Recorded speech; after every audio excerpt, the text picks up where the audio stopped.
Please ہماری video کو like کریں، شیئر کریں اور ہمارے چینل کو سبسکرائب کریں۔ بسم اللہ الرحمن الرحیم۔ نبی کریم صلی اللہ علیہ وآلہ وسلم کے عہد مبارک میں دو عورتوں میں جھگڑا ہو گیا۔ ان میں سے ایک حضرت انس بن نضر کی ہمشیرہ ربیہ بنت نضر رضی اللہ تعالی عنہا تھی، جنہوں نے دوسری عورت کا دانت توڑ دیا۔ جب یہ جھگڑا بارگاہ نبوت میں پیش ہوا تو آپ صلی اللہ علیہ وآلہ وسلم نے فرمایا، کتاب اللہ کے فیصلے کے مطابق دانت کے بدلے میں دانت ہی توڑا جائے گا۔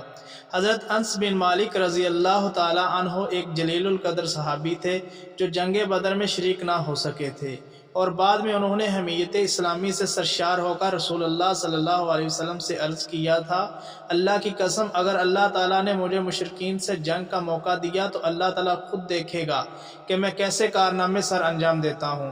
چنانچہ غزوہ احد میں بڑی جواں مردی سے کافروں کا مقابلہ کیا اور شہید ہو گئے۔ شہادت کے بعد دیکھا گیا تو ان کے جسم پر تلواروں، نیزوں اور تیروں کے 80 سے زائد زخم لگے ہوئے تھے، اور کافروں نے ان کا اس قدر برے طریقے سے مسئلہ کیا تھا کہ ان کی بہن ربیہ بنت نضر انہیں پہچان نہ سکی، بلکہ ان کی انگلیوں کی پوروں کی مدد سے انہیں پہچانا گیا۔ غرض یہ صحابی رسول اکرم صلی اللہ علیہ وسلم کی خدمت میں حاضر ہوئے اور عرض کیا، اے اللہ کے رسول صلی اللہ علیہ وسلم، کیا آپ چاہتے ہیں کہ میری بہن ربیہ کا دانت توڑا جائے؟ رسول اللہ صلی اللہ علیہ وسلم نے فرمایا، ہاں، کتاب اللہ کا یہی فیصلہ ہے۔ حضرت انس بن نضر رضی اللہ تعالیٰ عنہ نے عرض کیا، اللہ کی قسم میری ہمشیرہ کا دانت نہیں ٹوٹے گا۔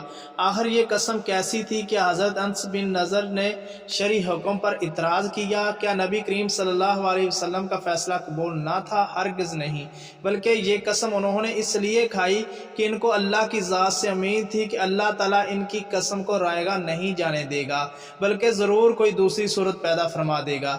وہ اپنے رب ذوالجلال سے دعا کر رہے تھے، چنانچہ جب حضرت انس بن نضر رضی اللہ تعالی عنہ نے قسم کھا لی تو رسول اکرم صلی اللہ علیہ وسلم نے فرمایا، اس سہمی عورت کے گھر والوں کے پاس جاؤ، اگر وہ لوگ تاوان پر راضی ہو جائیں تو پھر کوئی حرج نہیں۔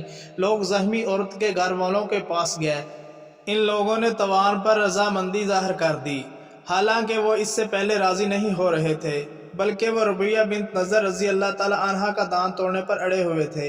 رسول اکرم صلی اللہ علیہ وسلم کے چہرہ پر مسکراہٹ چھا گئی، اور آپ انس بن نضر رضی اللہ تعالی عنہ کے پھٹے ہوئے کپڑے اور ان کے دبلے پتلے جسم کی طرف دیکھنے لگے۔ پھر فرمایا، اللہ کے کچھ بندے ایسے بھی ہیں کہ وہ اگر اللہ کے بھروسہ پر قسم کھا بیٹھیں تو اللہ تعالیٰ ان کا بھروسہ پورا کر دیتے ہیں۔ اس لیے ہمیں سبق یہ ملتا ہے کہ ہمیں بھی ہمیشہ اللہ پر بھروسہ کرنا چاہیے۔ اگر آپ کو ہماری یہ ویڈیو اچھی لگے تو پلیز اسے لائک کریں، شیئر کریں، کمنٹ کریں اور ہمارے چینل کو سبسکرائب کریں۔ شکریہ۔